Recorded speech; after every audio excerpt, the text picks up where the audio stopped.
সবাই মিলে হাওড়া স্টেশনে বসে রয়েছি। আমাদের একটু পরে ট্রেন, আমরা পুরী ঘুরতে যাচ্ছি। দেখো কজন আমরা আছি আর কে কে আছি। এই যে টাটা করছে, এই যে আমার বোন, আমার বোনের বর তাপস, তাপস একটু হাত দেখাও। এই যে আমার শাশুড়ি, কোথায় গেলে? এই যে এই যে আমার বোন, আমার ছেলে। মাইমা একটা হাত দেখাও, মাইমা হাত দেখাও।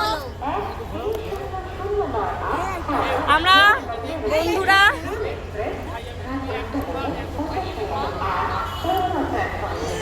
বন্ধুরা আমরা সবাই মিলে এখন পুরী যাব। আমরা মোট 11 জন যাচ্ছি। আচ্ছা, তোমাদের ট্রেনের ভেতরে দেখা হবে, কথা বলবো। টাটা থাকুন।